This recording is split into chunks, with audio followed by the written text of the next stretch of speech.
Finally, Martin's doing part 4. Yay.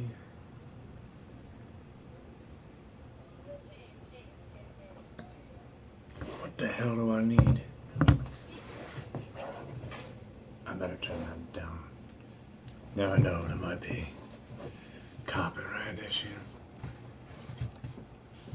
Last thing.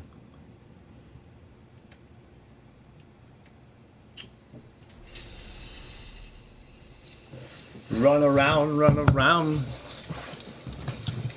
Little kid running around in the background. Kratos is a father. One day.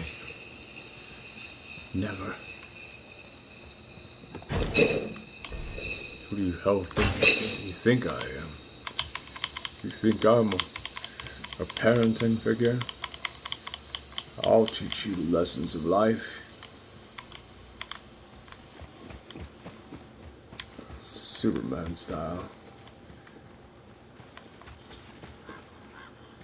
What is the lesson of life? It's a great question. Are we getting closer to the mountain? We are. And how the hell am I supposed to be a parent when I refuse to grow up? I'm never gonna grow up. I'm gonna fly forever with fairy dust. Probably didn't need that. This screen is very small. Playing on a 1080p monitor with the PlayStation 4 Pro, so I hope this is performance improvement. What's that over there? I don't know which way to go. Which in the way shall I go? I'm gonna go off track. Is that off track? Or is that off track? I think this is off track.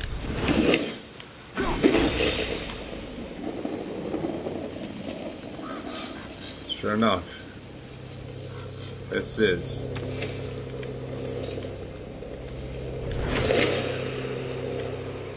You know what kids can be? The devil. That Happy Madison film.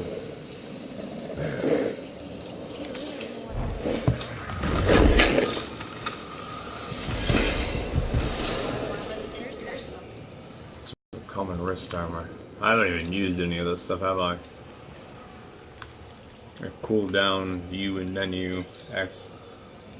What is that line? I can't hear you. I'm on YouTube. Talk later. You're on mute.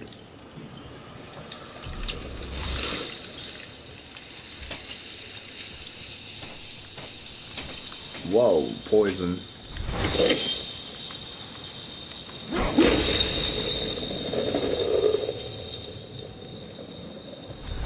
One day, perhaps, we shall be creative. I don't know. What the hell are you supposed to say when you're doing videos? Aren't you supposed to say stupid things? I don't know. I'm a newbie. Or am I? I don't know. How uncalled for. How uncalled for.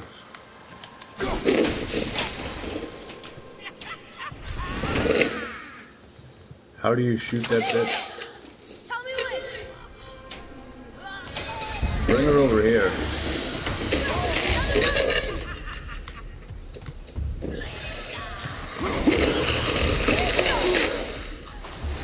Wow.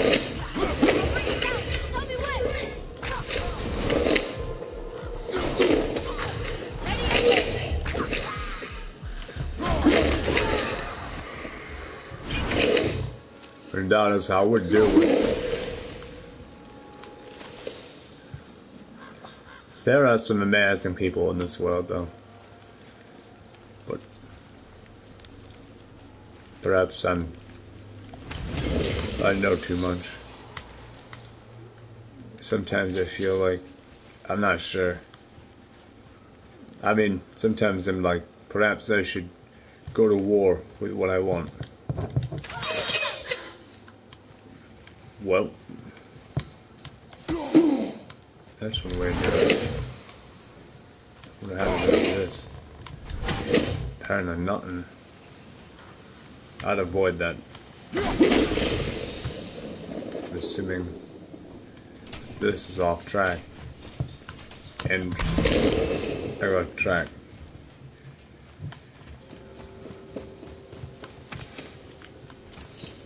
So raw, no editing, because I'm lazy. That's not how I open that. We'll need something to get this message. That's where we need to go later. When we follow the poison.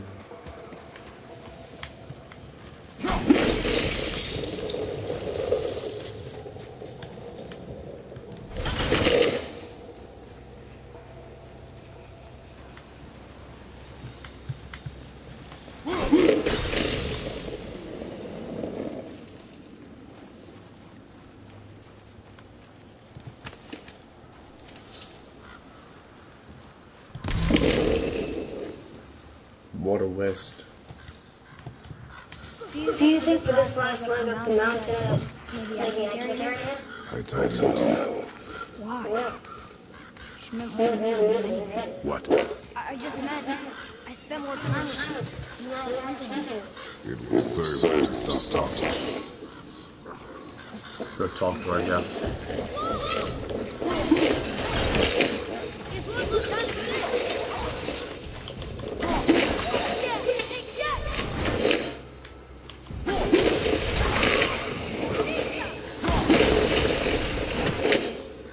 Dude, that fucking axe is really cool, but repetitive.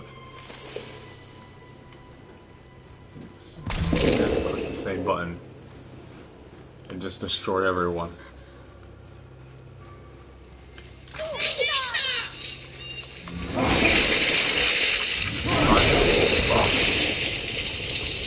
Boxes.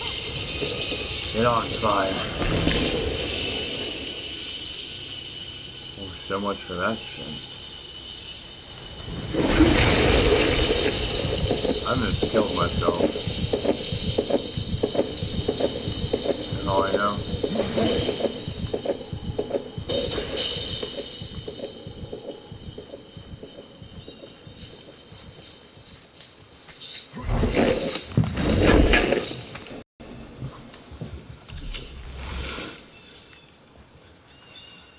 PlayStation Move controllers brand new, cost like $100.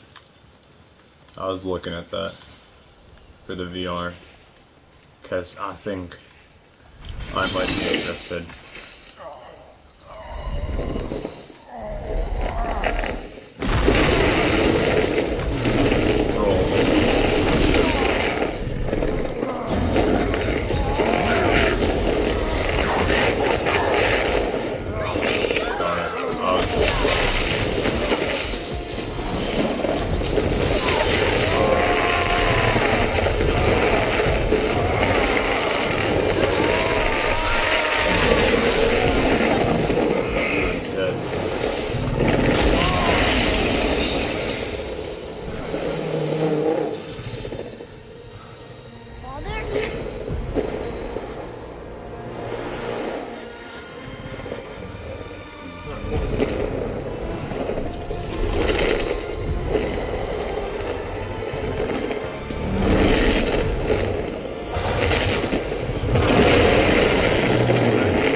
I told you I killed myself.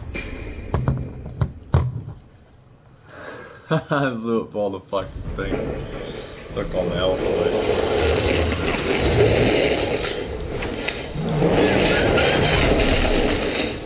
Jesus.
What's this?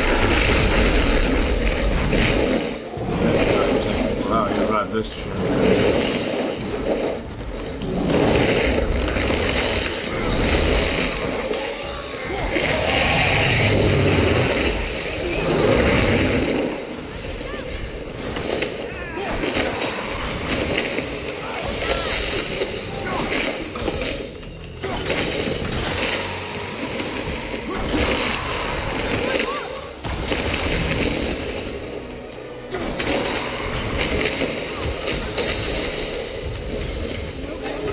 Here? Who built this place?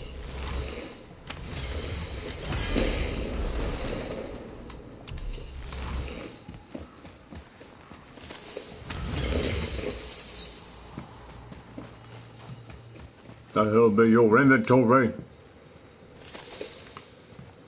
Who the hell built this place? Your mother. You're dead. What's that? It's not strong enough. It's too much poison.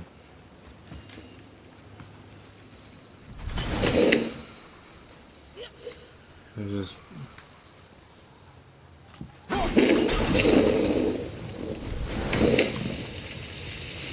way too much.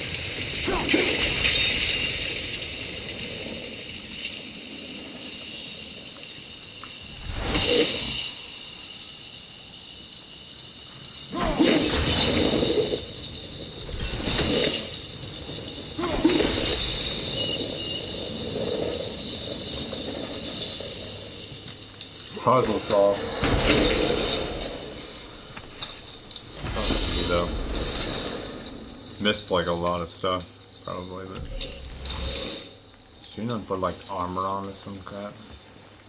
Maybe I just want to run around naked. So what?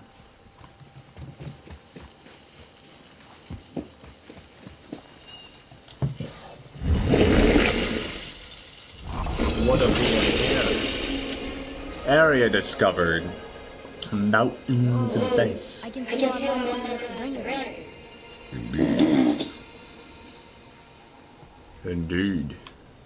I moved my couch somewhere I've never moved it before. I want you all to know that. Because it's how we create conversation. By throwing random shit out there. That, I don't know. I doubt it. I do not care. We'll figure this shit out. Because I'm Kratos, bitch. Is that smoke? I am courage. Mean words. Stay back, boy. This is what I get What is it? You must find another way. kicked off YouTube. The witch. Wish she was here. Bet she could get us past this. My magic is useless against the Black Breath, and there's no way around it. Odin saw to that long ago, What are you doing here? making sure you can finish your journey. Why would you warn us? I was busy saving my friend, if you remember. The Black Breath is a corruption of magic. Please sponsor it. Only the Poison. pure light I'll find is strong enough to break through. Death in a can. That belongs now. What does this mean to you? That's good death. Follow me. Why harness us? Maybe I see more of myself than you're willing to admit. If there be a ram piss you've been drinking, well, that's very delicious Maybe ram I piss. can welcome from my time to space. That's damn good ram piss. Or maybe I just like you. Even though we shot in front? Your Red Bulls. Even though you shot my friend. Yes. Don't have any. This is my only monster Where because must we go? To a realm. if I drink more than one, I get fat. I'm on a diet. Mostly a non-carbonated. We're going to the Are you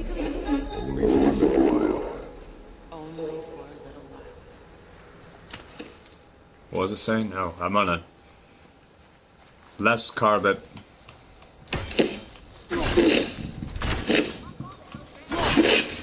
Well, how do you get this shit? I want that. Another way there. Oh. Less daring. Less carbonations.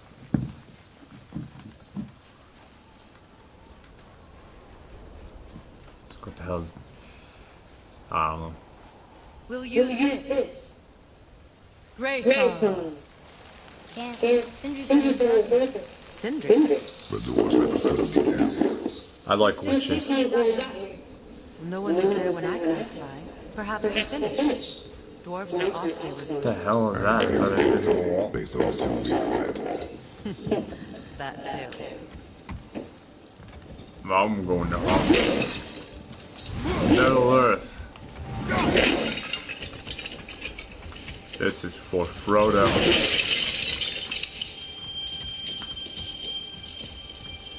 Frodo. Can you do your magical powers Just on, give that a turn. on the chest? What a turn. That's a turn. I'm going to another realm.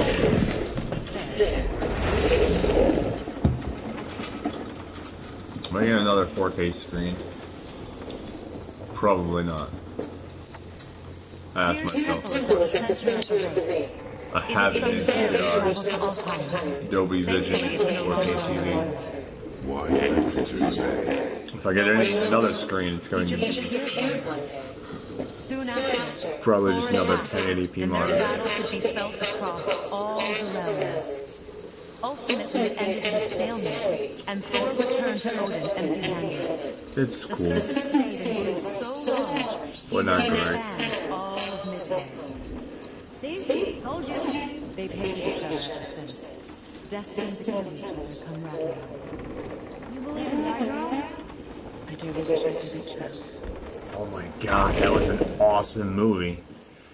The best thing about it was the music. But I have a real fucking... I don't know, I really fucking love it. I want the Guardians of the Galaxy I'm good. vinyl. I will be right back. I'm gonna go behind the couch that I'm sitting on to show you my first ever vinyl I ever owned in this little tiny little box. And I don't even have a record player yet, because I have $15. I'm poor. I'm in my pajamas. I'm in pajamas, but I opened it. I'm not sure if you're supposed to do such things, and there goes my vinyl before I can even use it. I'm going to ruin it. Son of a bitch. Let's try not to ruin it. But I bought this, like, in the beginning of the month. And I can't even listen to it. I started a collection. This is my first vinyl. Literally ever. Like, ever. I never collect vinyls. Records. I used to collect statues. But years ago, before I surrendered, so now here you get my first statue since many years ago. Turns out that one thing wasn't a sticker up there. This is my first one that I got back.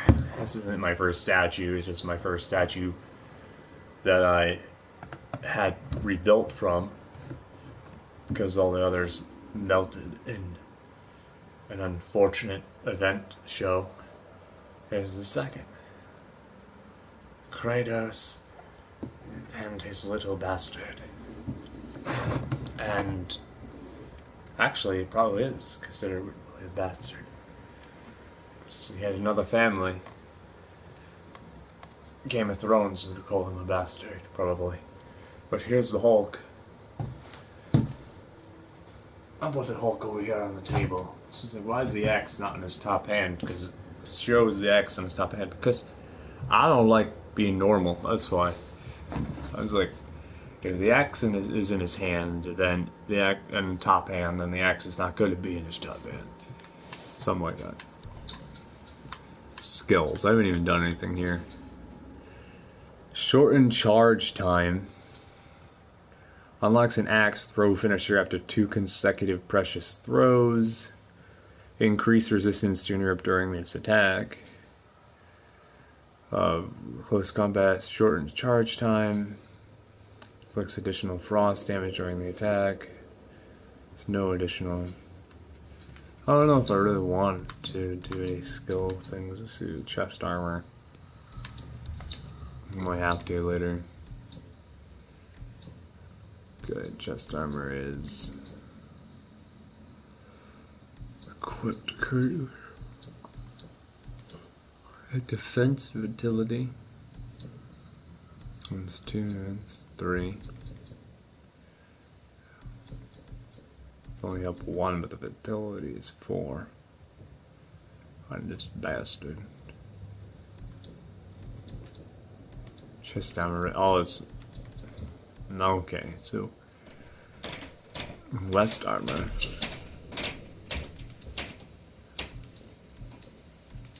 Look at that. It's stronger. Alright. Wood luck. So we just equipped that, right? Okay. Go to socks.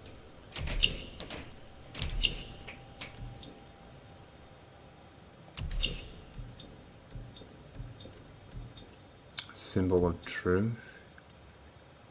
Symbol of prevalence.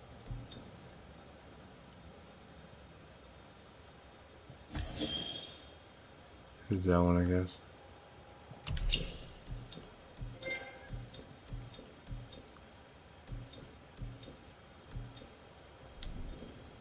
One. Stretch. On the shoulder and neck. And up here to worn wrappings. Defense 4, cooldown 5, the strength 8, defense 3, lock 4. Death's Vow Gauntlet. So.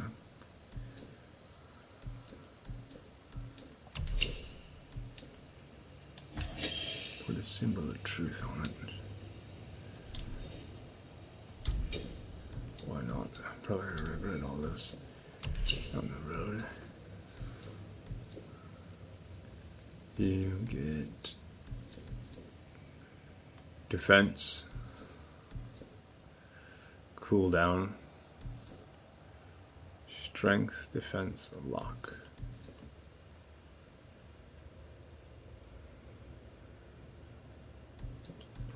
It's like powerhouses shit. Adds like 0 cooldown. Strength, defense, lock. Sock orders. Getting 0s. Weapons. Your almighty axe. An extremely quick burst of energy that interrupts and knocks back all nearby enemies. So Hell's Touch. Is equipped here to a charge of white. White bear. It's Hell's Touch. Ruin Slot, Invalid's Frost. LTR2. Sure.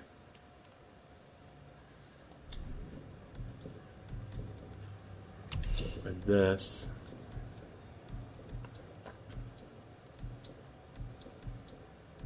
Cooldown to type meal to type area.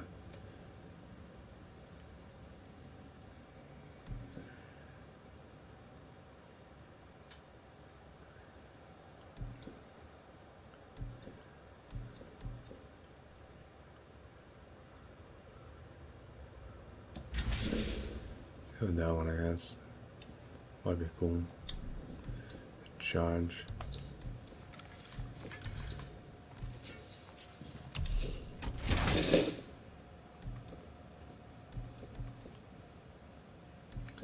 Shield. Defender of the Chosen. His stalwart shield etched by Great Stone Mason.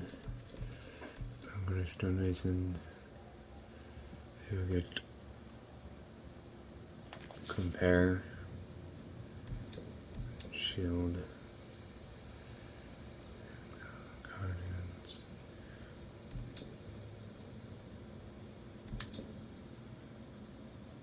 Not much gold person. I'm more silver.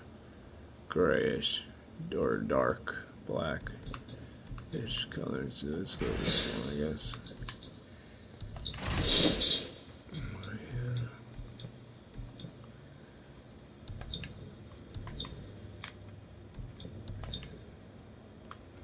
Let's even upgrade something, I guess.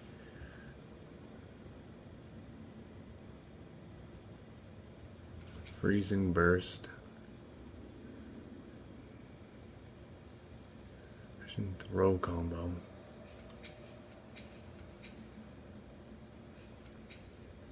Increase resistance and interrupt. Short charge. That looks like kind of annoying, the short charge.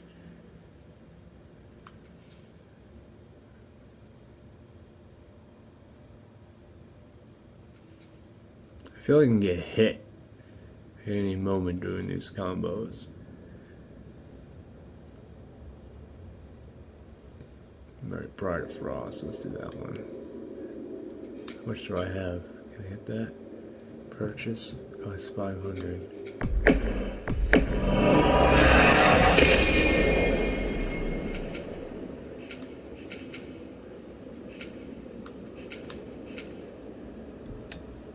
There's shield.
They're the ones I've never heard of.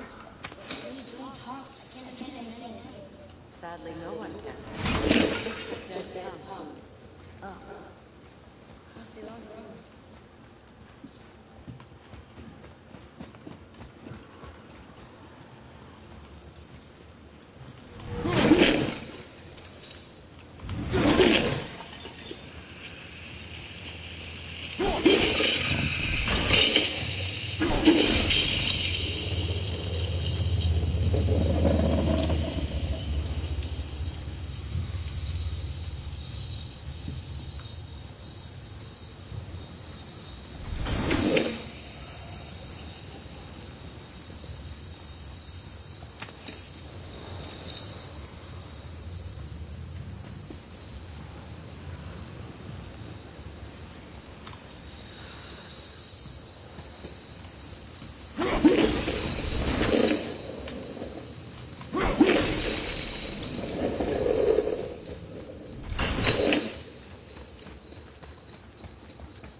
should be streaming this for a while, so.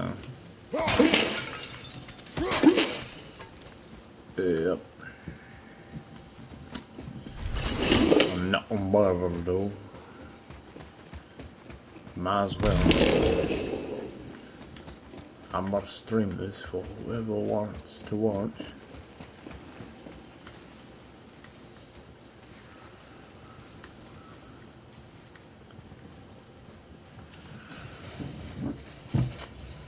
I don't know. Supposed to do like silly things probably. Get some people to watch. Ridiculousness and try not to be too ridiculous. I don't know, maybe become super duper ridiculous.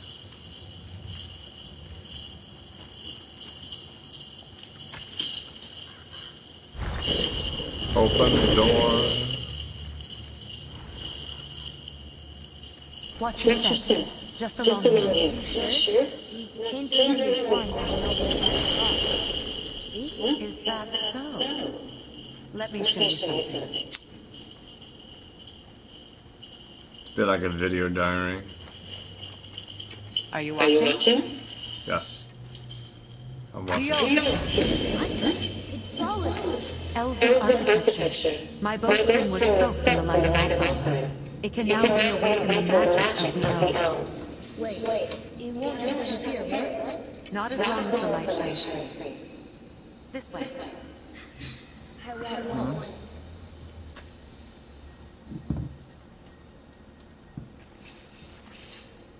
Deep down in my crib.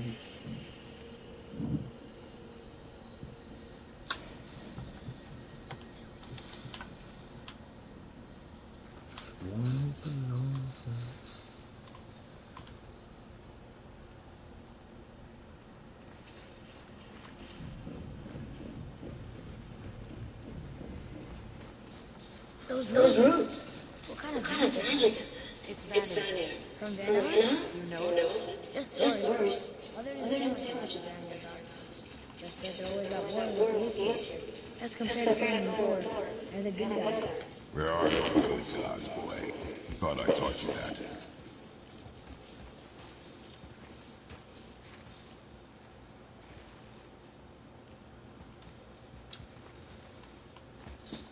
The tongue of Niflheim, a foul place of ice and mist, and dwarven mischief.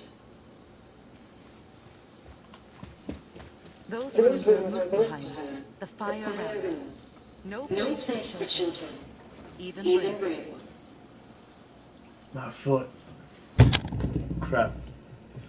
Hit the table. Let's see what the setup is so far with my $15 left. That's the Xbox. I have the Xbox on the 4K TV at the moment.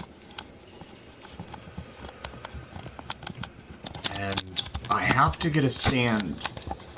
Well, when it gets nice out, this desk can sit over there in the corner. But during the winter it can't because there's a heater. There, a block heater. I can sit the desk here with this monitor, and this table is, well, I bought this table originally for my art table.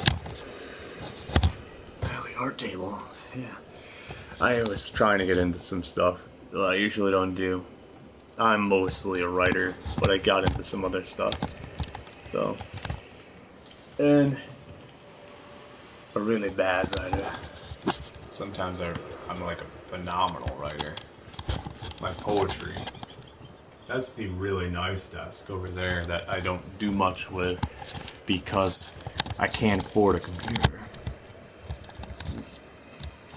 Because, yeah. But, how'd you get a TV? Borrowing. That's how.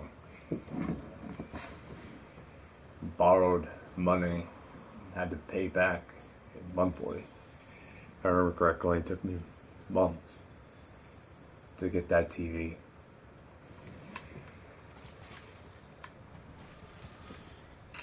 Yep. I'm not Shawashim.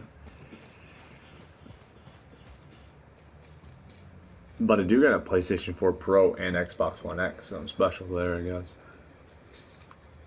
Not that it's... Nah, it's a little bit better. Would I recommend it?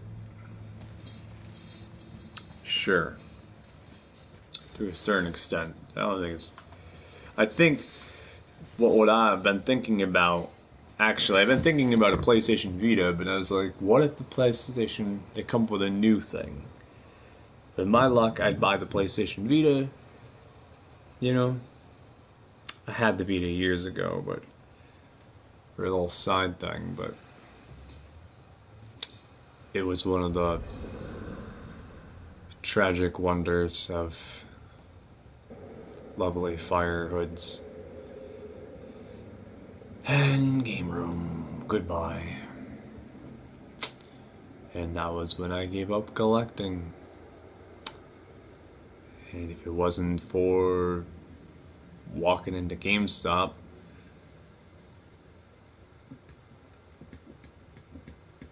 I probably wouldn't have decided to start collecting statues again.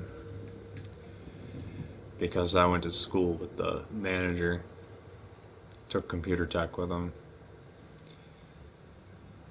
I don't know, quite a bit of different science backgrounds in school, but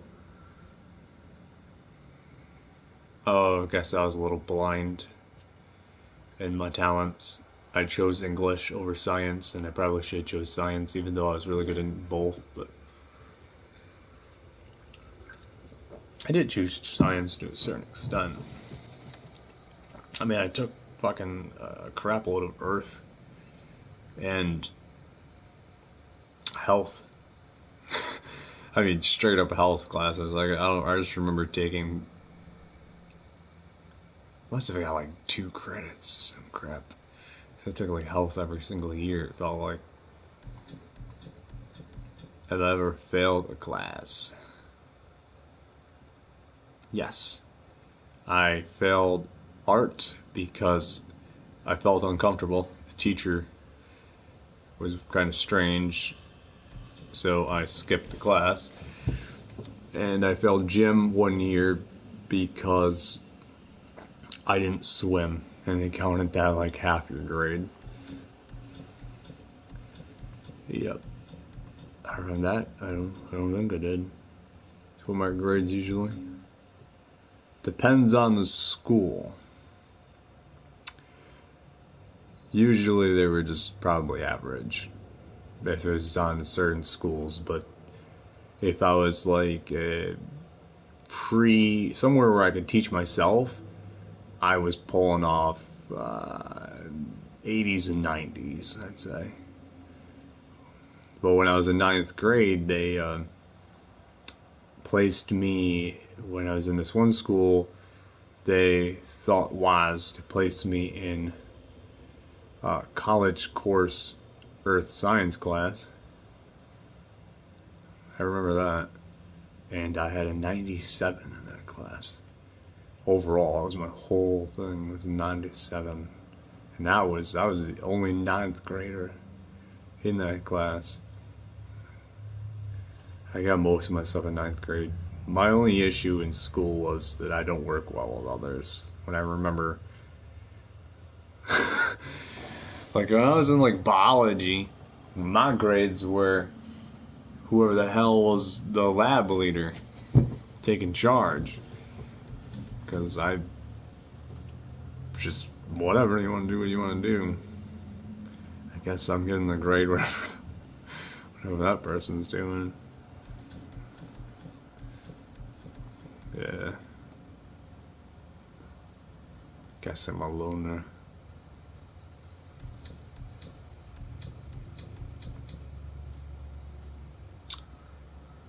Yep. Hanging out here to get some truths from modern.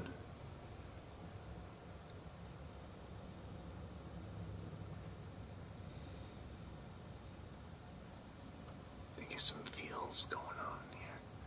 We do a God of War ASMR. What do I think of ASMR? think it feels good. It's like, I'm not gonna lie, it's like sound porn. Put me to sleep. It takes a lot to put me to sleep. So I'd say no. I usually have to crash. I don't have the best sleeping schedule. I think too much.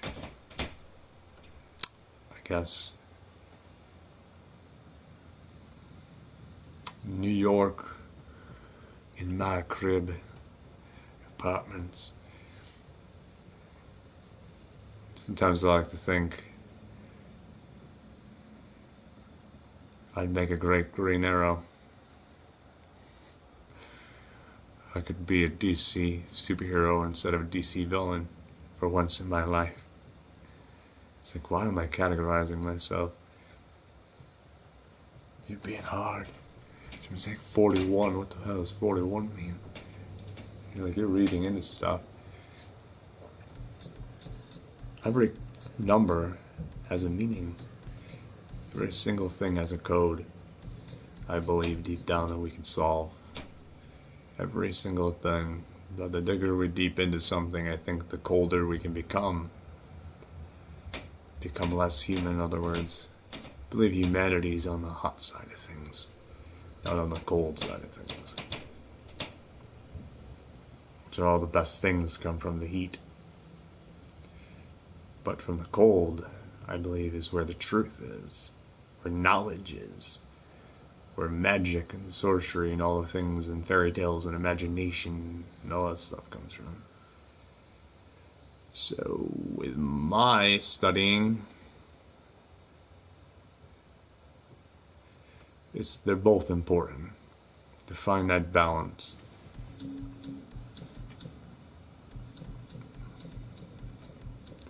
But knowing the truth can become a very sad thing depending on who you are inside you.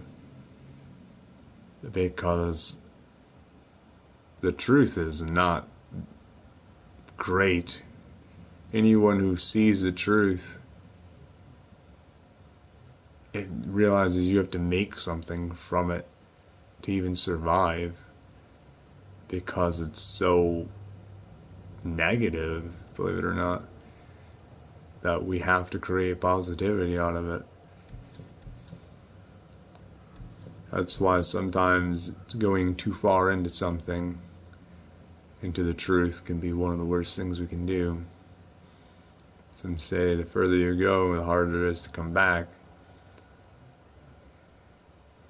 And that's why sometimes I sit here and say to myself, if we can go somewhere. So I'm like, but can we come back? I'm gonna make sure we can come back.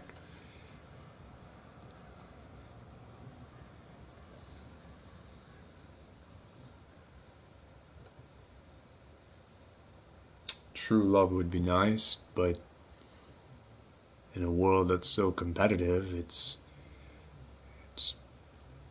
probably just easier to settle and hope for the best. And I think that's why a lot of people end up getting hurt and having to get up and become the phoenix. My look on life is all the world is a phoenix.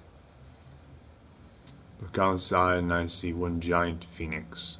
We're standing on a phoenix that cries and can't heal itself with its own tears. Instead, it hurts itself with its own tears. When it cries, it's in pain.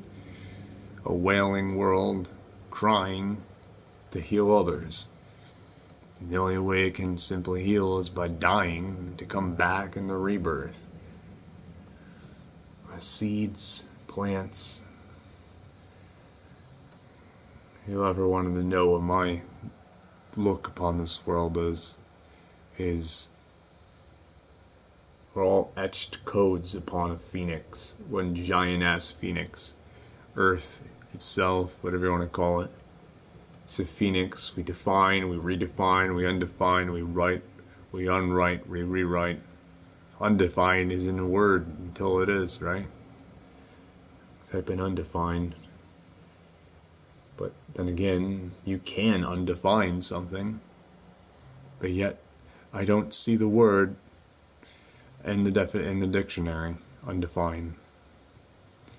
But yet, can't you undefine? You can redefine as well, like I said, but that is a word.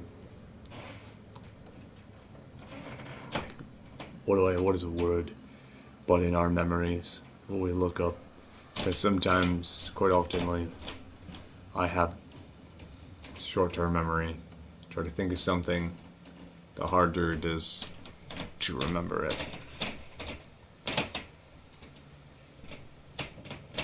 I wrote poems. I've never finished a book. I'm always telling Twitter like I'm making promises that I can't keep. But that one day I'll finish a damn book. But I don't know if I ever will. I have so much scattered crap that it's such a big universe, and it's inspired by everything around me, everything I know. It's a fairy tale, but I am obsessed with poetry, okay? So when I write, most of my stuff has to have a poeticness to it, or if it doesn't encode properly, then I'm not satisfied with the final outcome, that I might just throw it in the garbage. That's how I am. So, because I feel like things have to be impactful for the long run, and I said this before, is if it takes me 30 to 40 to 50 years to get a book done, at least one book will be done, and everyone can have an idea where it would go, and there would be enough inspiration for people to do with that as they wish, because it would be so open that other people can actually create from it, even if it doesn't get out until after I'm dead. That's how I look at it, because it's not about the money. That this is about how I look at things is there are far more important things than an individual in the long run, is what I personally believe, and some people might take that as a bad thing, but here's an example. I live next to a ex-drug house, okay? It took them like 6 to 7 years, I don't know the exact year, and the whole city knew that was a drug house. But yet it took 6 to 7 years before they did anything about it. Before they went in, because what the police officers used to say is, we gotta build a case. But I've seen a cop walk in there. When I look out my window, I see a cop that would actually go in there, unlike every so often. And yet, they were just waiting for it to build up. It's very sketchy, that's for sure.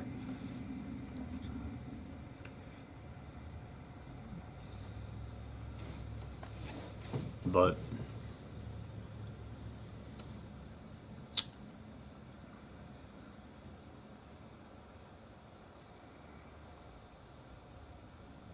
how do you save,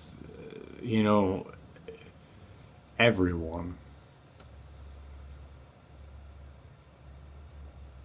Like every single damn person in a shitty situation. Or most of them. What is that stops us from knowing the existence or questioning? What makes us question? Is it because the sight is robbed from us? See, I'm not a fan of guns, but by making gun laws,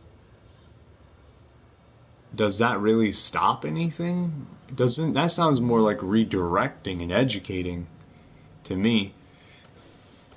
And who learns from that? Are you trying to wield out the dumb bad guys? Is that what you're doing? Because I feel like you are probably educating the smart bad guys. Come to think about it, it's almost like those who are smart. See too. That's just toxic. I think it's insane. Actually, it's fucking insane. Some of the stuff our own government does. So the United States is probably insane. I don't know. It looks insane. Everyone trying to figure something out and by building, and it just it is insane, isn't it? Am I wrong or right? I don't know. Seems insane. Like trying to get an outcome out of something by expecting, but in the end, doesn't it just educate? And it keeps educating, you get an outcome. Sure, your outcome is education. Sure. Why do we place a wall? So we can learn how to navigate around it. Shit.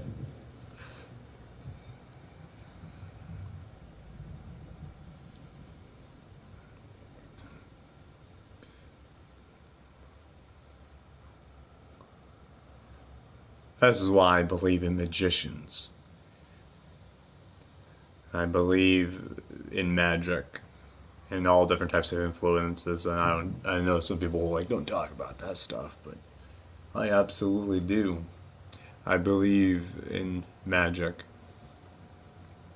And I believe it's a supernatural influence as it's defined. I believe it is a type of influence.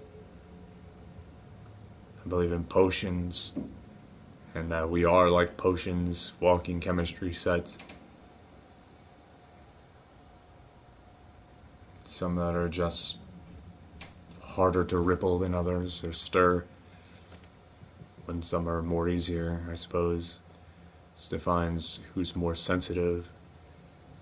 But to become strong, a lot of times we have to become thick, right? Something has to become thicker.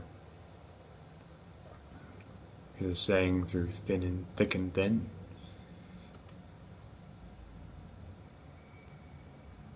It's a very interesting thing.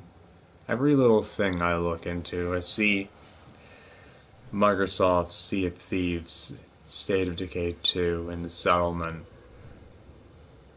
To encourage such placements like that at the price of that, I don't think we should support Sea of Thieves at $65. Like, maybe for $10-$20. But, shit.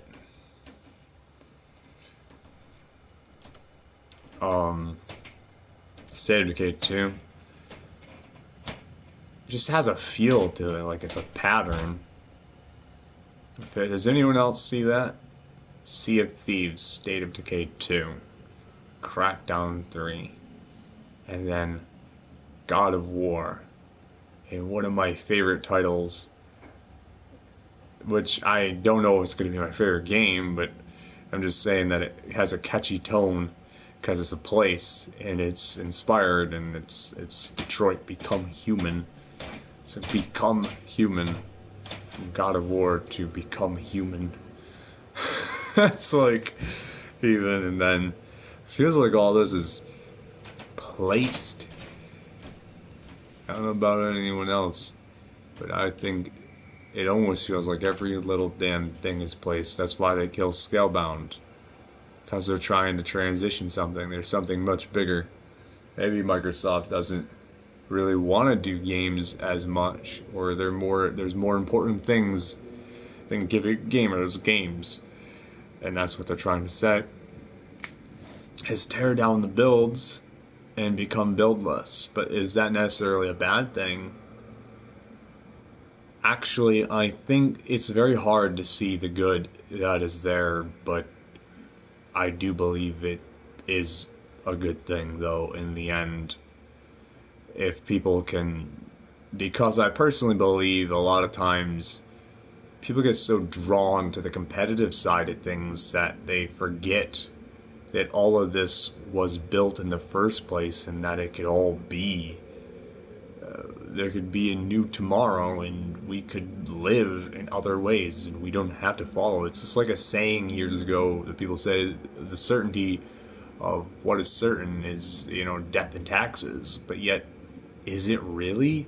Don't we create certainty in the first place?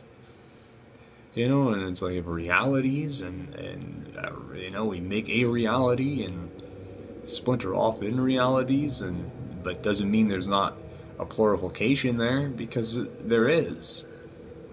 Right? I mean, there's realities. Just like there's a reality. It's like saying there's gods and religions and all sorts of stuff, and I believe we settle to something a lot of times because of the chemistry inside us to find something. A piece, like something to get us to go by. A lot of times, and it's like becomes a part of us that sometimes we fall to it.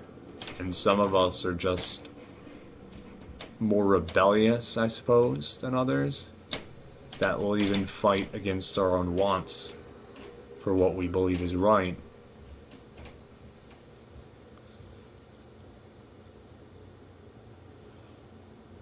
Yeah, I think it's complicated, but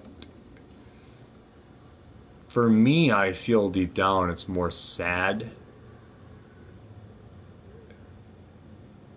that we have to make happiness a lot of times, knowing what I know is not easy. Knowing it, it almost makes you just like want to lay down in defeat, to be honest, and just never get up. Sometimes just lay there, and it's like depression, but a wave of truth. I said this before, that there are made wants and then there are chaotic wants. And I believe the chaotic wants are what deep down in that disturbance is what draws us to what we want to submit to, but shouldn't always submit to. For me, that chaotic want is sometimes considered a fairy tale, like true love, or something on down that road. But I personally believe in it. I just believe it's rare. I believe most people settle, but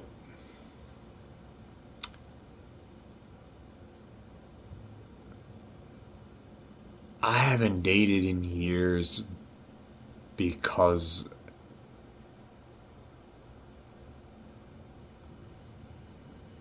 I don't know, it's complicated to explain. There's something inside of me that rebels to build something like that again, that wants to attempt but doesn't, but like at the same time I'm like trying to fight that side of me and not allow it. I haven't dated in years because I see too much, I guess. I don't know. It's just, some people say don't live in the past, but I'm not sure if anyone says don't live in the future, because I'm sure someone probably does.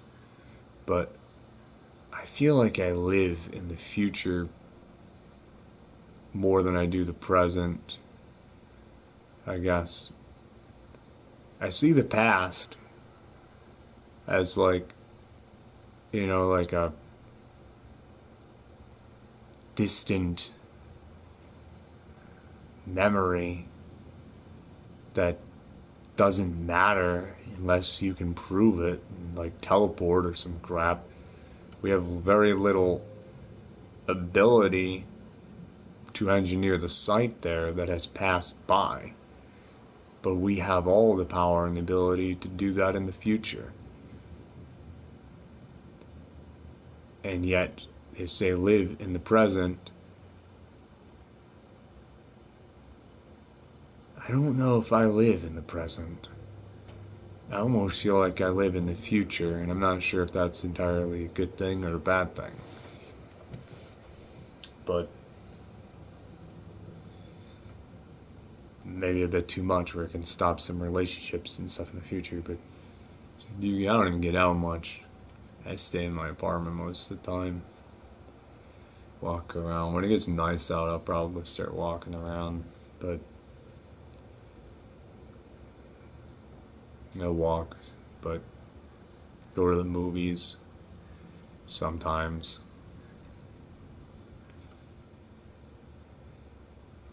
I don't know.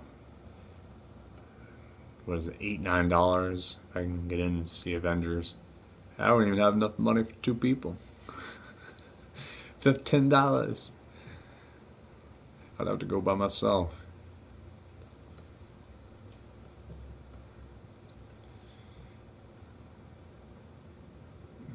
I believe the answer is sight, some reason.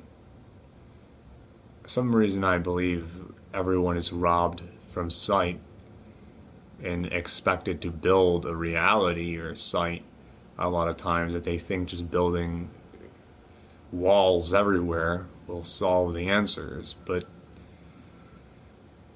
it just educates, and teaches people. I don't think it actually stops people. I think it grows. If anything, it will stop the dumb ones, the weaker ones, and the stronger ones that are more clever, trained minds of evil. If you think about it, things are only going to get worse the more we build walls and rely on them as helping when they're actually educating instead.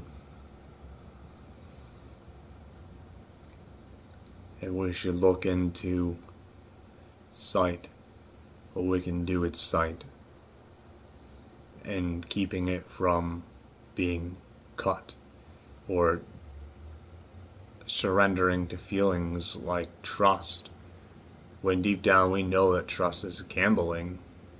We just want to fall to it because we feel, because we love or we care.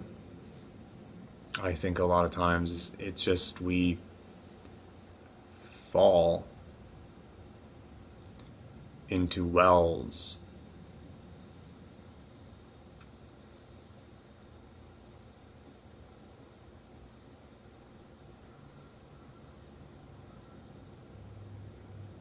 like into dimensions and beyond.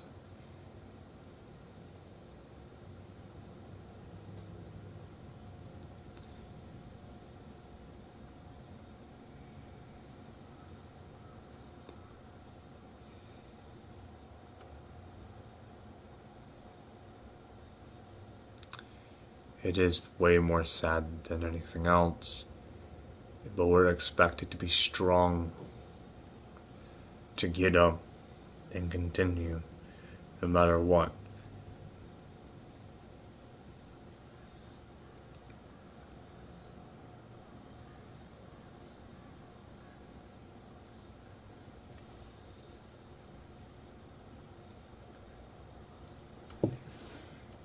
People may never watch this. They may. For those who get this far,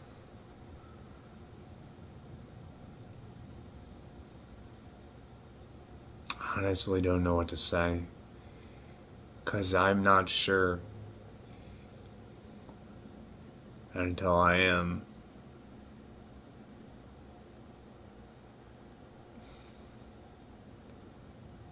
I want to say thank you, I guess. But I'm starting to think too much.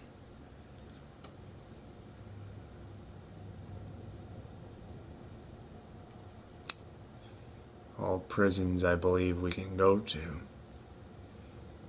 go too cold or go too hot. Perhaps they're both doom in their own way. And that's why it's so very important to be in the middle, to etch our own codes.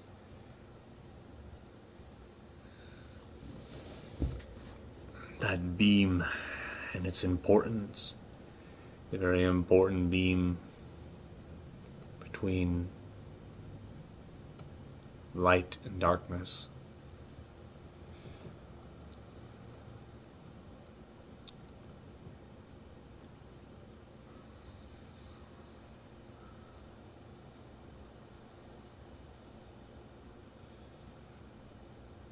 Deep down, I believe I want to be sensitive, or that I am sensitive, trying not to be.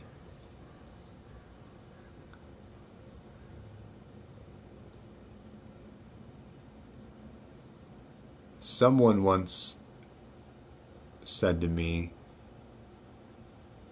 that I was pathetic.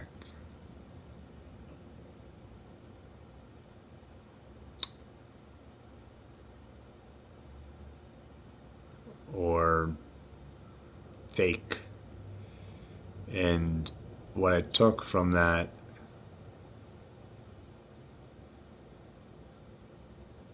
was like cold ice stabbing me. Because these people that said these things were what was related to them, at least, I cared about.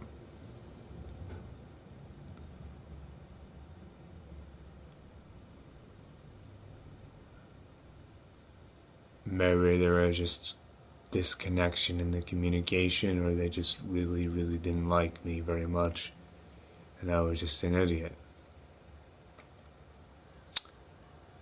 And then I say, we may only ever know. We're repeating constantly, I don't know. And maybe it's quite the opposite. Maybe we will only ever know until we don't.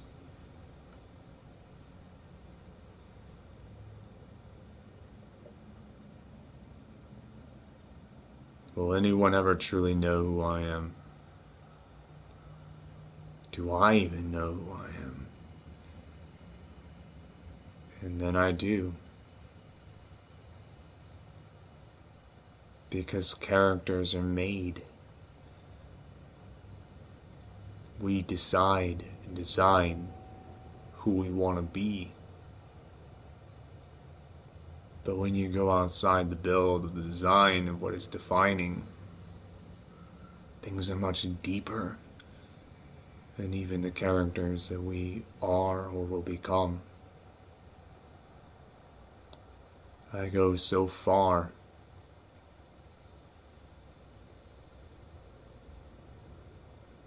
I go past the builds. And I see the endlessness, the dimensions of death and life. And some might see that as controversial. Well, someone once told me that something to do with the void. I guess I void walk, or go into the void. I don't know, I guess that was a psychic or something, but I have this weirdness, I guess, where I can just disconnect, go somewhere else. It also said something about elements. don't remember exactly what they said. Kind of remind me of wearing elements. Something like being able to wear elements or something like that. I don't know. But it's always what a character says, right? What sticks with us. I think it's because we care. Deep down, that we care. When I hear someone say, oh, if we can make some time, or if I can get time, and when I know what time is made, and if they can't make time for you, are they really a friend? And they tell you that they're your friend, but as the gears go,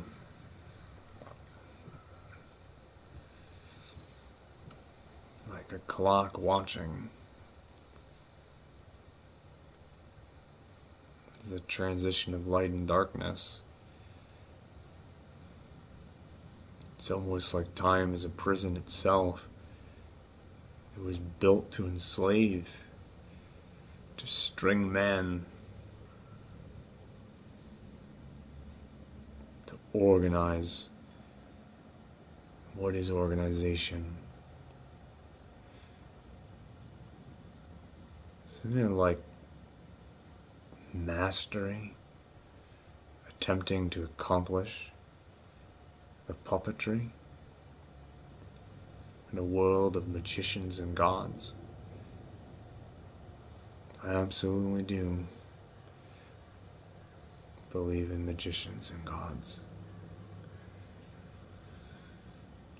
I believe gods are like a source of power that magicians can learn to harness and be able to do a lot of this stuff and become.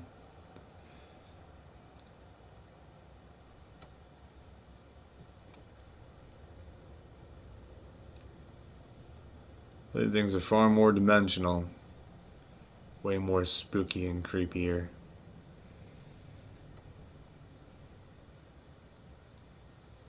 Down Water Street. To walk down Water Street, Smithville Flats, New York. Seabers. In the middle of the night.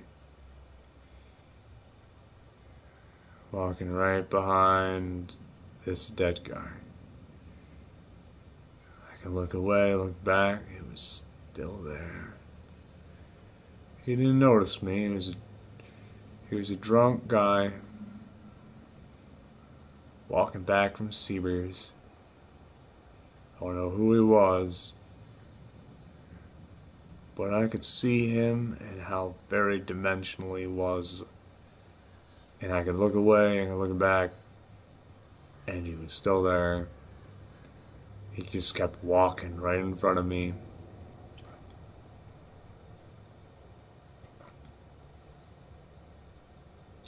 Yep.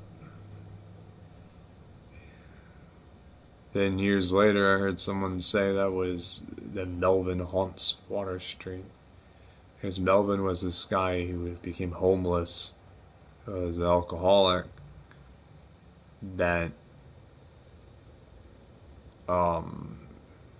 lived at the old mill, which was an abandoned old mill at the time that people used to go swimming at, which is right down the street from Water Street. I don't know who it was, but all I knew was this guy was not from this world. He was, or maybe he was, but he was super dimensional. It wasn't the first time I've had experiences. When I was younger, people used to call me crazy. Until one day, I remember there were so many fucking ants that people couldn't even avoid that, but that was a long time ago. This was upstate New York, this incident. I was in this upstairs, and my stepdad used to be an incredibly abusive alcoholic. He actually dragged me up because he didn't want to listen. You know, he's like, just go to bed. I told him about there's ants. he used to tell me, and say there's shadows, there's these people, and stuff like that, and he used to get so upset they would break my stuff, blame it on VHS tapes, stuff like that, I remember.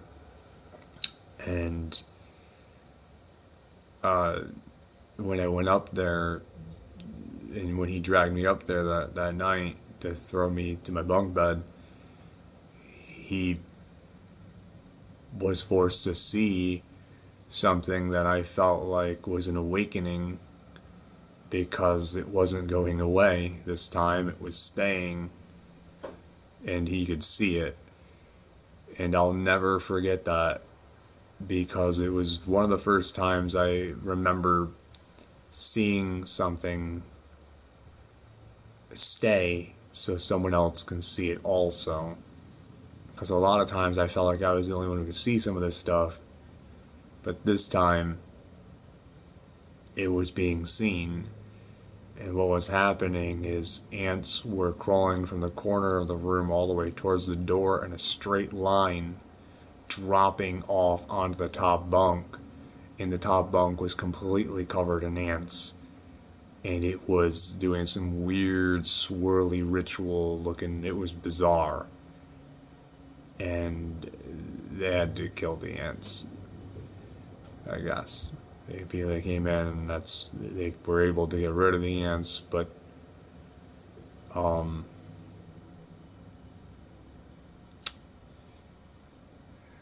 yeah, I don't know really how people took that, because I was young,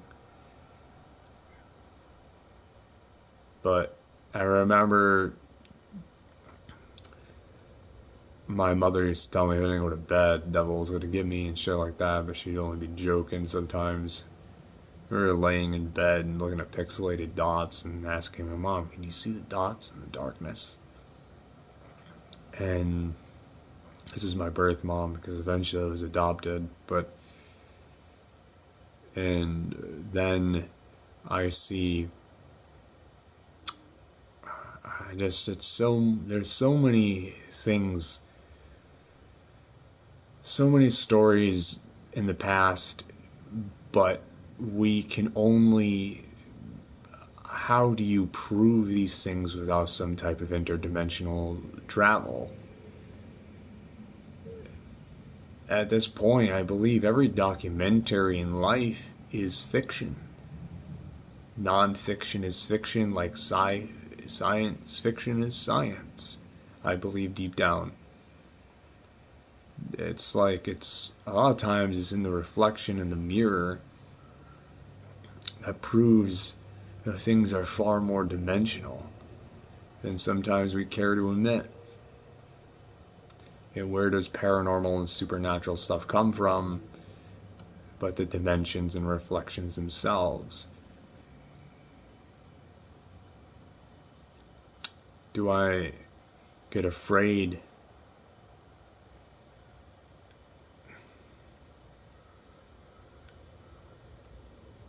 I want true love. It's the chaotic side, right? I suppose, I don't know, but yet I battle that. I feel that letting people in sometimes is my only fear. I was afraid of stuff when I was younger, but eventually I don't know, I guess it just became, people would, and what's the point? If something was going to drag me off into the distance and kill me, who would really care? Or how would you explain it anyway? And eventually it just got to me to the point that I guess I don't know, just whatever happens, happens. I die, I die.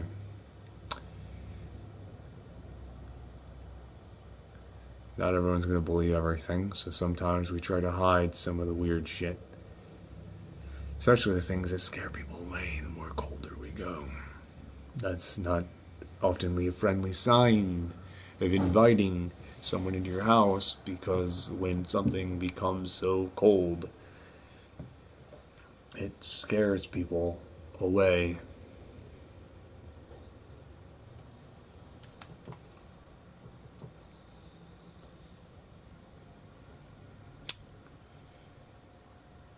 And there's doctors, and doctoring hope,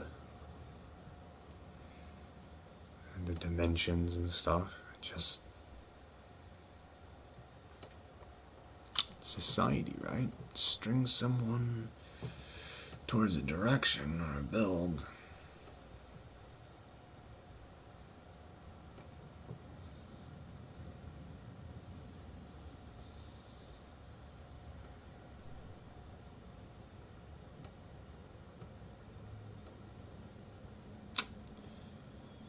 Yep.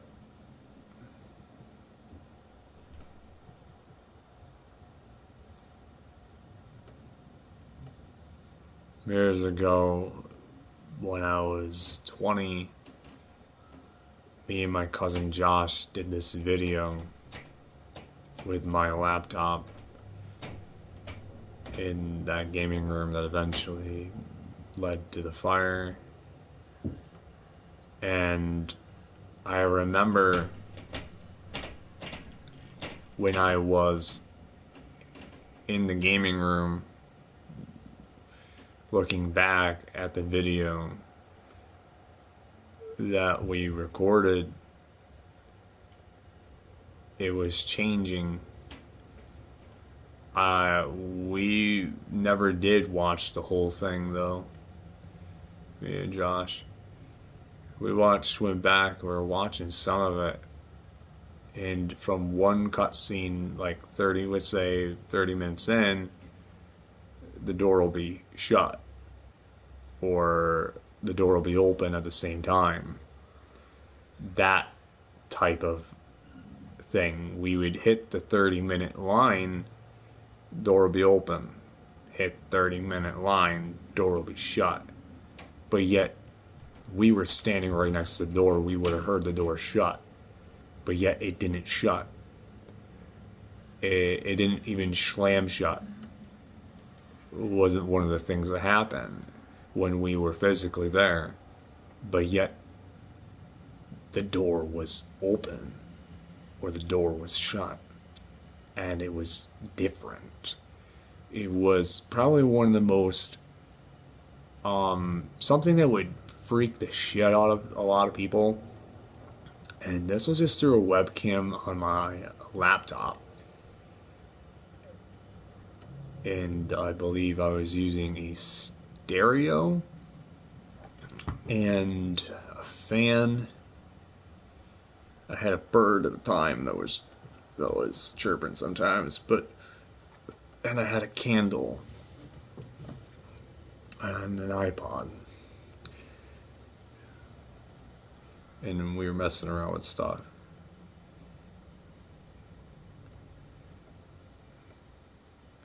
But then later on, when I was alone, right before the fire happened, my iPod went off with like this weird little advertisement. They just went off on my iPod, and it was like a whole bunch of fire songs. And not too much later, that same morning, an actual fire happened. Like something was trying to tell me that this was going to happen. But when I would be there, or whether it was at Smithville, we used to see this thing that every now and then that would happen, is the calendars would fly into the middle of the room. I don't know if that's just weird wind or what, but that was a very regular thing. I mean, that was probably one of the most regular things that I remember that happened like on a constant basis, were calendars just flying in the middle of a room, like they were trying to tell us something. And the house, though, um,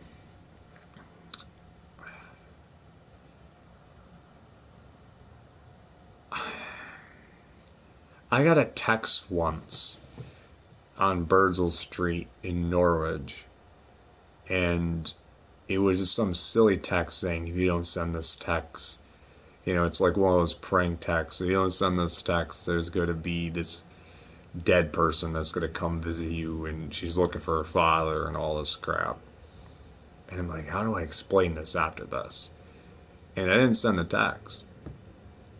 And that night, I saw that same girl in the doorway of my stepbrother's bedroom, and so I sent the text, but I remember it was even in the morning, and I remember hearing "Daddy, Daddy" when I seen this guy pull up in the driveway in like this black, I don't know if it's like an SUV or something, and he was wearing black, and his window, if I remember correctly, his windows were tinted out, I think, but he rolled his window down. I went outside, sat on the porch, on the steps. It's not much a porch, but, and the guy just looked at me through his mirror like he was waiting for something.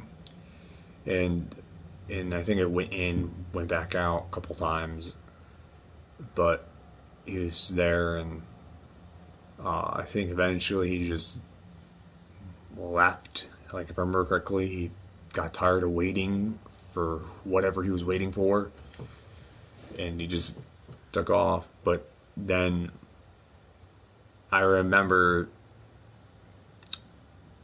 going back to Smithville and hearing that same voice from that same girl sounded like that said "Daddy," and I heard people outside the house telling her she could not come in.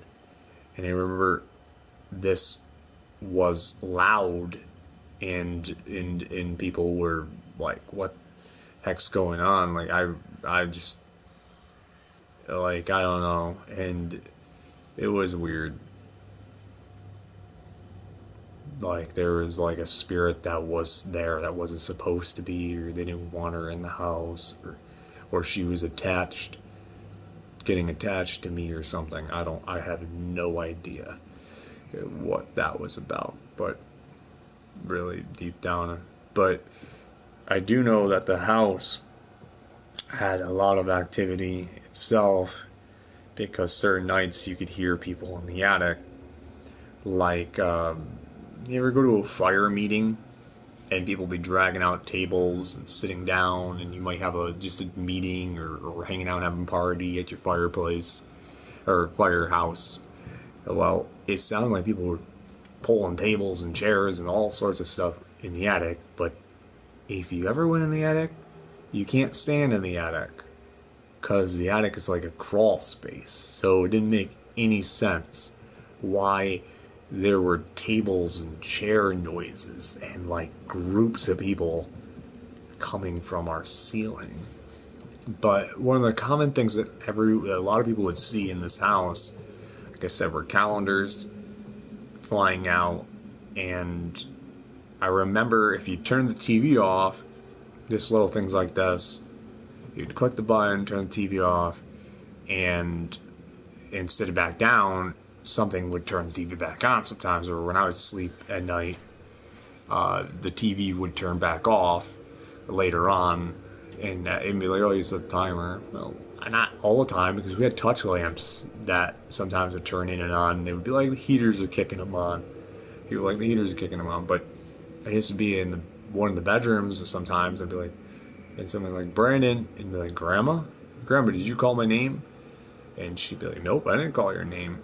And it's like, hear that. And I remember as a kid, when we had even dial-up internet and a computer, the keyboard was making tapping noises. what did I think as a kid? I actually thought that was normal until I went to someone else's house and like, why isn't your keyboard making tapping noises, or why isn't your mouse making scrolling noises? And it's like, but turns out it wasn't normal at all. It was, I thought that was normal for a little bit of my childhood. I thought keyboards and mice were supposed to make noises, and the clicking noises, like, because of that house, I thought it was familiar, because during the 6th generation of video gaming, I would play Harry Potter and the Chamber of Secrets, Rayman Legends, a whole bunch of PC games. I had a PlayStation 2 at the time, and I had a lot of games. It's not that I didn't play it, but during the 6th gen, I believe a lot of times where there was a PC, I was much rather been on the PC during the 6th gen. My 6th gen self was PC all the way, and I guess in handhelds, because I used to play the Game Boy Color, Game Boy Advance SP.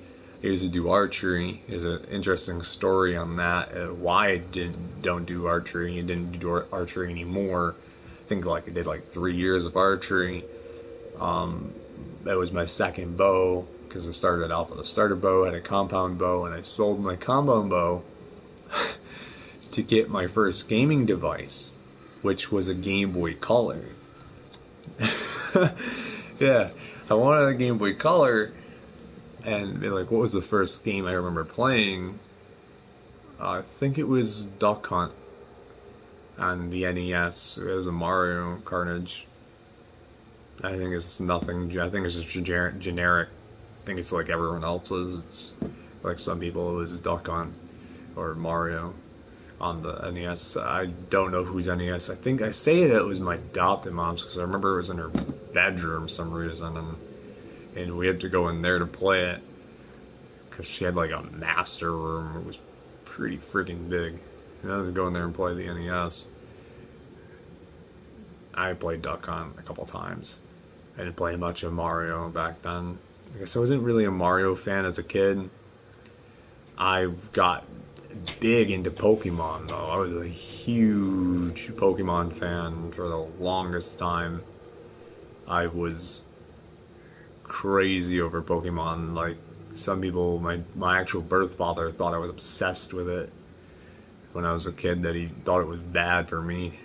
He just didn't like the fact that I was into Pokemon, I guess, that much.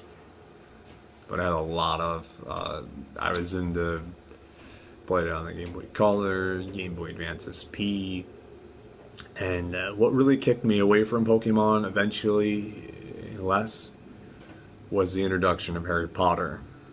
When I couldn't read for the longest time, is the truth, and I'm sure a lot of people want to actually see the game, but I couldn't read for the longest time when I was younger, and until I got these books, and I had a friend named Gary, and there was this teacher's aide we had, and she brought in the 4th book. I think the 4th book was what just came out when I started getting into the Harry Potter books, and the 5th one wasn't out.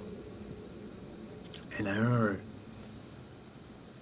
freaking falling in love with this wizarding world. And when we were going outside and playing during recess with Gary, and Gary is like, let's be Harry Potter, let's be Ron, and I'll be like, but I mean, why can't we just be ourselves going to Hogwarts? And I don't know if he quite understood that, but at our age, but that's what I was saying. Why can't we just be our own characters?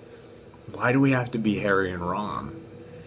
I was like, why can't we just be what if we're going to Hogwarts right now?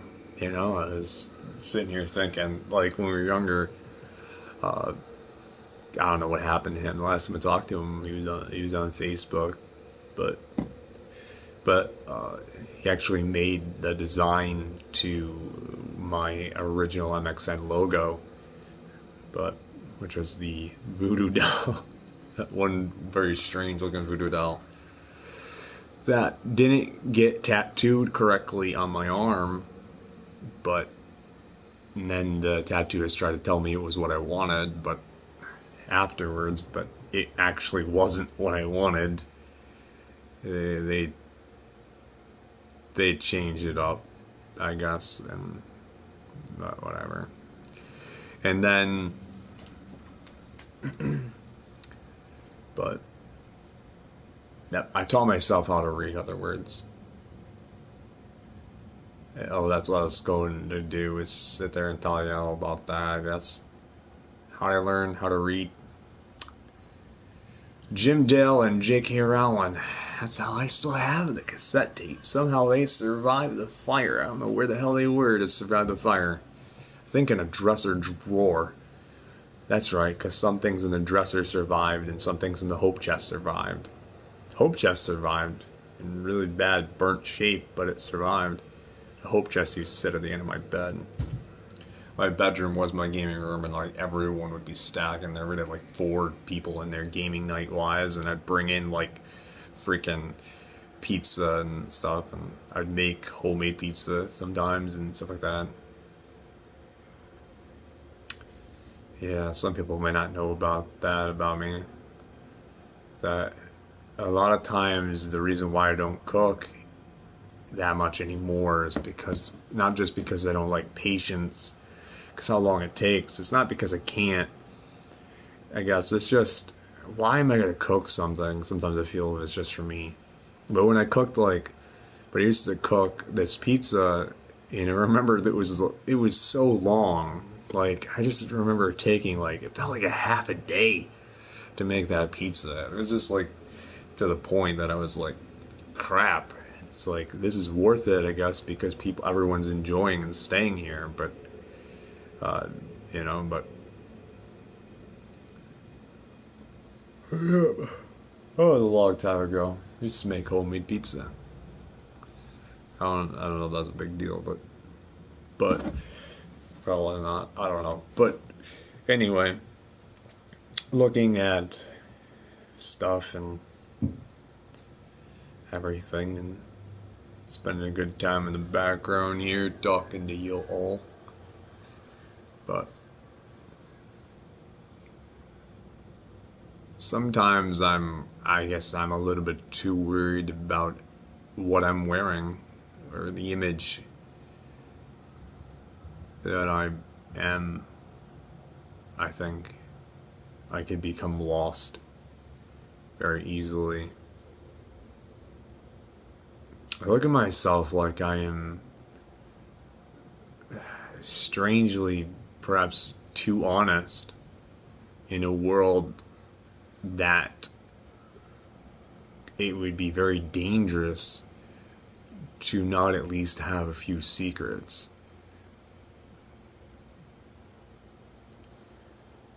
If you know what I mean.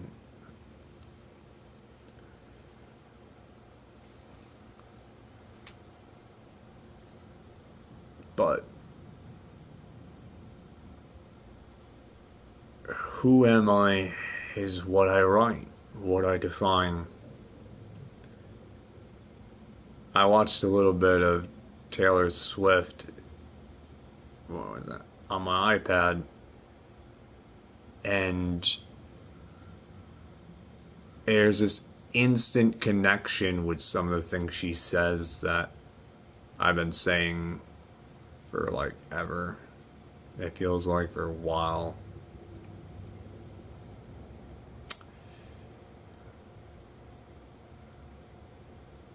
See a lot of cool people out there in this world, but I'm not like everyone else. I don't get, when I see potential, I usually don't run at it, I guess. Or if I do, I'll run at it with a shield. Ready to retreat. I guess. But it could be questionable, but I watch a lot of streamers and YouTubers, and I feel like there's a list of them right at the moment, a constant growing list. There's a lot of great people out there. but there's no promises of anything, so. And I'm not really the best schedule person in a world that requires schedules. Like, I was in drama class. I could take, I did some plays back then, and what made me do them? Other people. Come to think about it, I was strung in that direction, and I just so happened to do it. I know I can do it. It's just that I don't know if I can get there to do it. That's the thing. I guess. I'm not that organized to get up there and to. I don't know how to explain it. I guess you just. And then I do know how to explain it. You see? It's like I don't, and then I do. And I could like go back and forth on that. But I would hit that, I would get there, and see what happens. I believe I would go raw. If I was ever on stage again and given the opportunity, the character that I would want to give to everyone is probably a very dangerous, suggestive character, but it's be raw. I think in the end, if I would put it, I don't know, something like that. I think if you have nothing to hide, then you should have nothing to fear. And I think about things in this world, and I don't know, it's different. I believe we have to be honest no matter what. But then again, people can destroy you off that, I suppose. They can try, and they very well may succeed, but unless you rob them of that. So the power in the recognizing sometimes is if we just don't pay attention to it, do we think it will actually stop, encouraging it? I think if we stop, all we're doing is educating. In the end, I think you could stop the dumb people, but I don't think you could stop the smart ones by doing that. I think the smart ones will look at this as an opportunity of like, wow, this person's writing a reality. I could just go right around this and navigate for what I want. Maybe they're maybe not even caring about, communicating in negative ways even with you. They're just more communicated with being in the darkness and going around and navigating.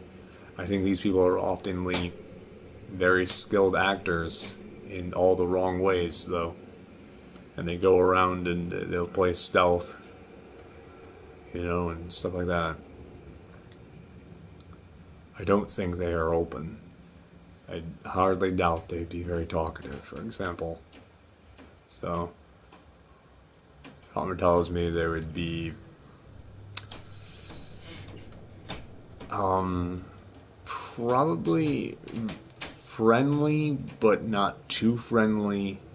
They'd probably be integrated in society because they'd have to have their foot in there, but they'd have to be considered a good character when I think about it. Right? They gotta be an actor. And I'm like, shit, did I just teach evil? Sometimes I'm like, I don't know. I feel like if I talk about this, does that make me responsible? If I'm just talking about it? Just stopping something? I don't know how to stop something that's much bigger than a person when my head is so into the future of things bigger than people themselves. To be honest with you, I'm not sure if I am a hero. I might be able to teach and awaken people.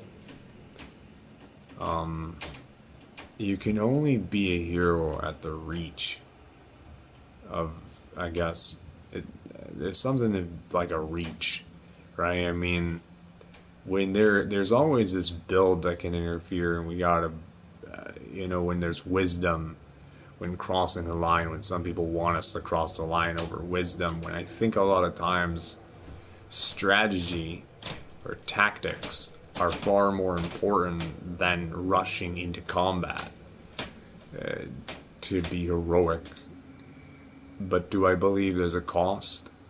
Absolutely. Unfortunately, I believe there's a cost. No matter what, unless we're able to see everything, I think is the only way we can get less of cost. I believe the cost there would be we'd all have to learn how to adapt comfortability, because we would have no privacy. We'd all be seen. If you think about it, meaning there's a cost there too. Meaning we'd have to choose what our costs are, what's more important. Overall, I said this as a joke before, but it could be a very corruptive joke. It's like, imagine sitting on the toilet taking a shit is saving someone's life. That's a bad joke. But, hey, isn't it better to know if you're being watched and uncomfortable, that you know that someone out there is being saved in this very moment, or they're not, or they're stopping things because everything can be seen, like no more. Unless it's owned by the wrong, like it's owned, then it's owned by the right people, right? You don't want to be owned by even the right people, because the right people can become wrong tomorrow. So it's like, it shouldn't be owned, right? If you think about it, we should all have access to that somehow.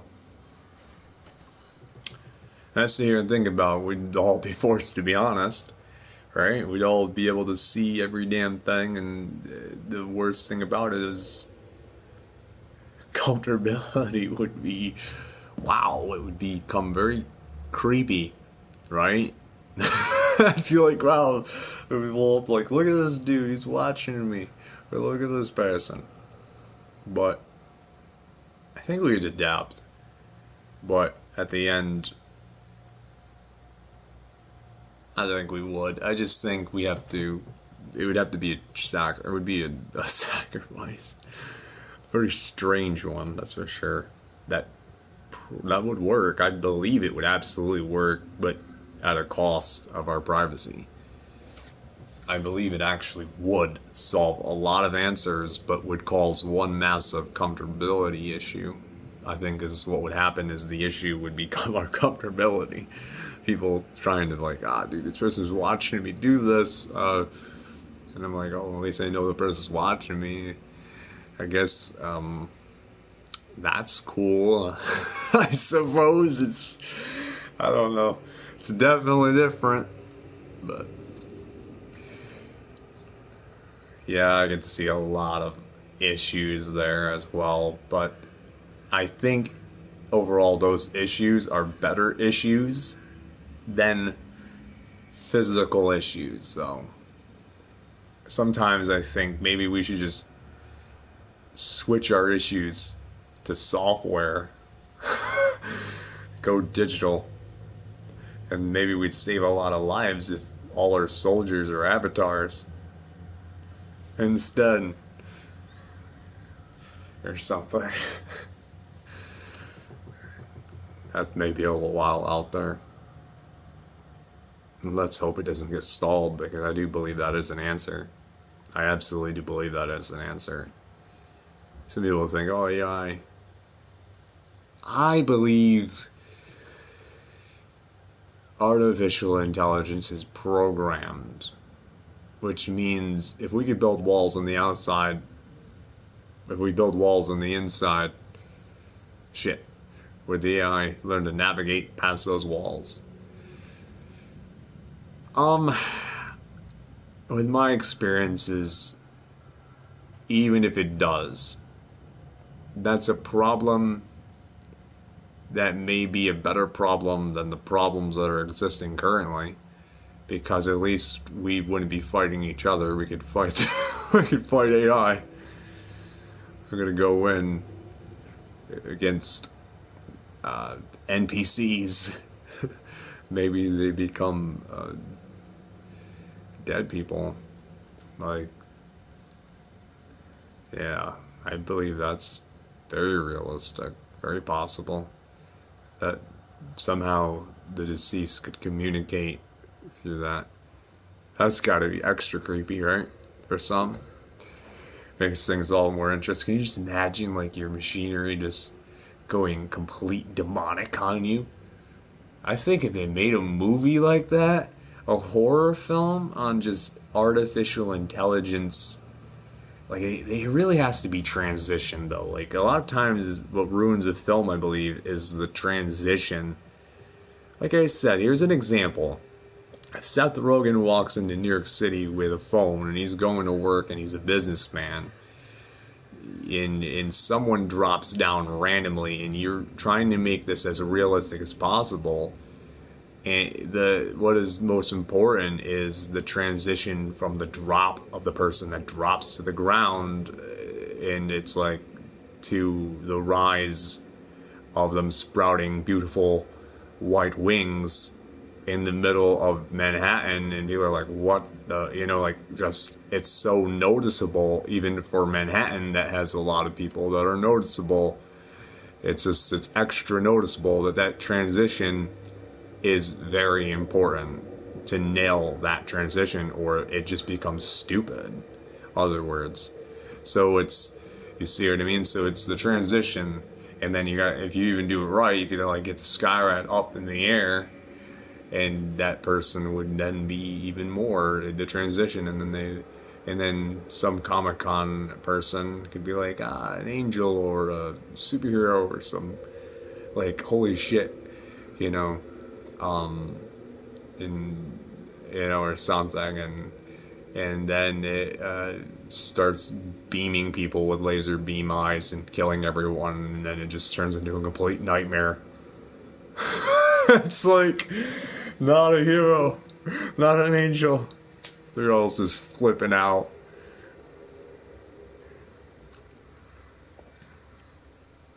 But demonic, like, that could be a very scary movie using artificial intelligence. If you think about it, if we can take AI and even some of the progressing robots in this world into a more dimensional level, into even a horror film, I think that would make a very creepy film.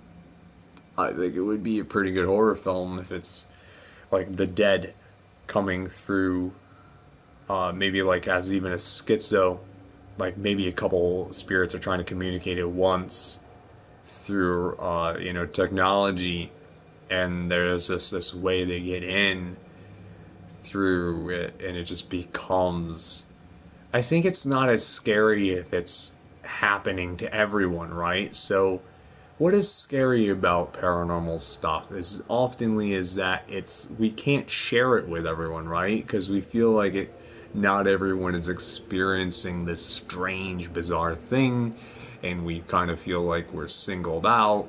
So everyone's loving artificial intelligence, it's working, and then just they're having a horrifying demonic experience, and even the scientists can't explain it, and it's just a complete nightmare that could lead into a sequel that could turn into like a freaking awesome demonic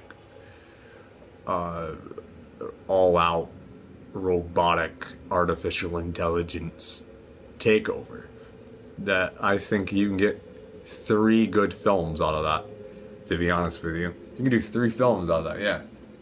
Do a film that's a starting film that's slower.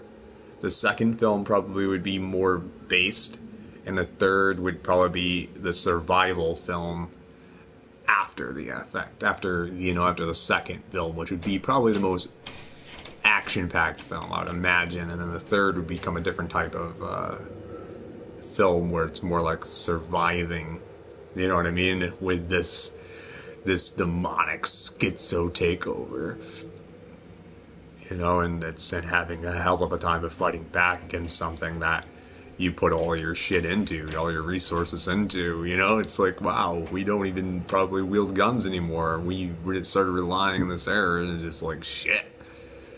It's like we're almost extinct or something. We're getting to a mass horrifying level. And do we want to end it at a sad ending to give it that extra feeling in the third? Or do we want to give it a heroic ending? Why not both? If you do it right, you can do both. Shutting it all off and having the mankind, like I say, they learn their lesson or something, and have that kind of the idea of happiness. But it's so generic, though. I think that idea is, maybe not. It's sort of very generic. I think in the end it's, I think we gotta have something different. Maybe something very sad, maybe more sad than heroic kind of ending that will say the message, but say the message differently. You know what I mean? Because that's what Hollywood's for. That's what movies are oftenly placed for, if you notice, or in scripted codes. With my experiences, I believe that quite a bit. A lot of the times it is,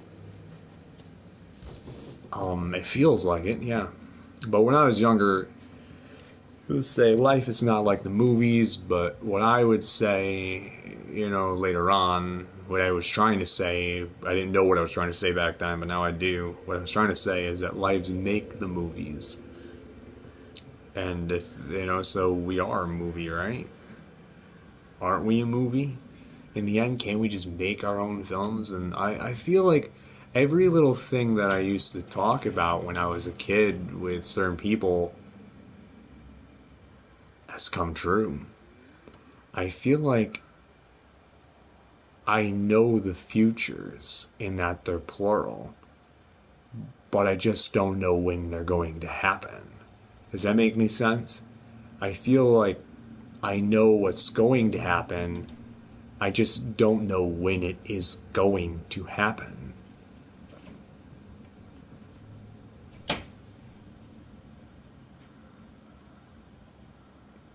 But with the representation of X, and when you look at things in the direction of the change, there is a change on the horizon coming from Microsoft. I think we all can feel something over there, and people think it's, and there are plans over there. I personally believe the most important thing has been very clear, and that is software before hardware, but getting into the hardware business while staying into the software. I believe it is absolutely, that has always been the truth. I believe the hardware has only ever been a bonus that sometimes got special treatments every now and then.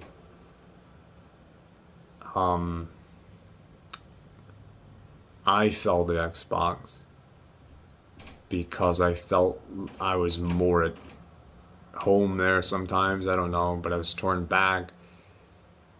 But because everyone had one, I guess, I don't know, and the 360 was probably one of my favorite systems of all times. But why did I go PlayStation? I had a PlayStation. I didn't pre-order the PlayStation 4, but I did get the PlayStation 4 not too long after. And I just ended up getting rid of it at first. Then I got a second PlayStation 4, and then I got rid of that also. And then this, I think, is my third.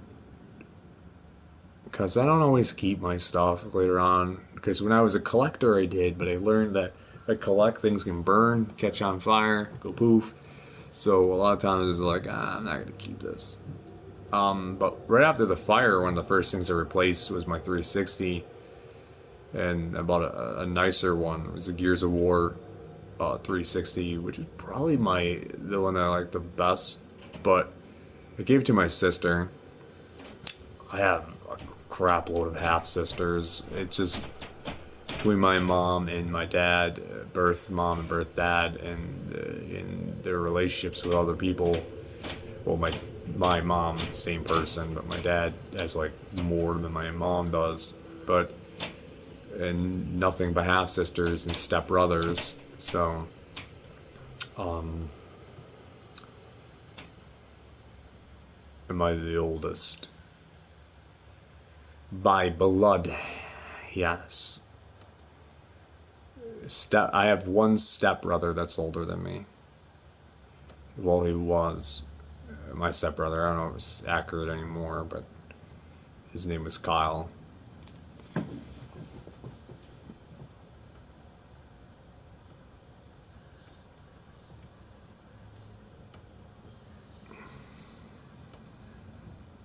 What was I talking about? I went into the direction. Oh, the 360. Yeah, I gave that to my sister, my oldest half sister, and she gave it, or she left it at one of her boyfriend's, her ex's house, and I guess there was issues. He was abusive or something. That's what I heard. And he stole her 360. That I gave her the Gears of War 360.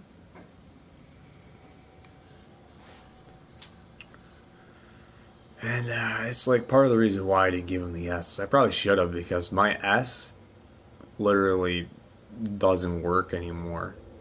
I have an Xbox One S, but it doesn't work. It just sits there on a black screen. I think it's because I had it set in the preview program and I had it disconnected for so long that it didn't get any updates. And at this point, I feel like it's completely bricked. I can't even force the commands on it. I did exactly what I watched the YouTube video. It doesn't even launch. It's like there's no software on the damn thing. Like something just, I don't know, like something went, or just, it's just a black screen. That's all it is on the S. Kept it disconnected for so long. That's why I don't have the X enrolled in the preview program.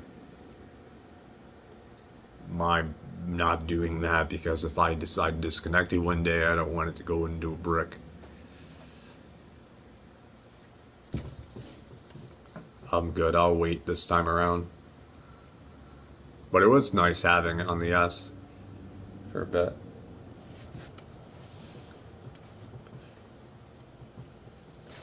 Oh, shit. Sitting here.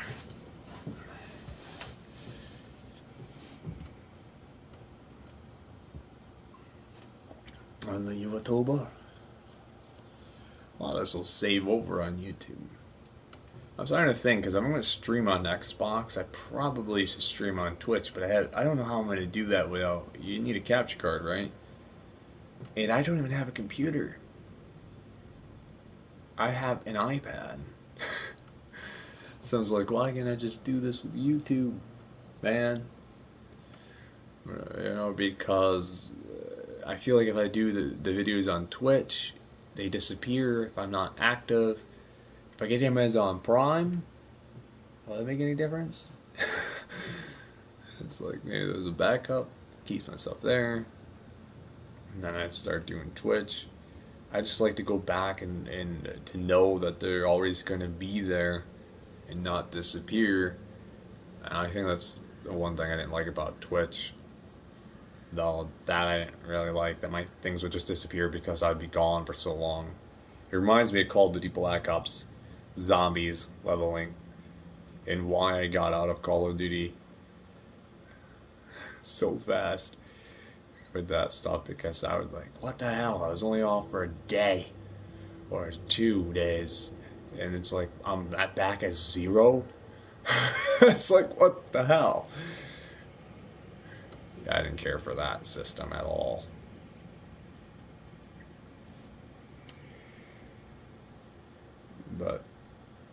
I used to play Call of Duty.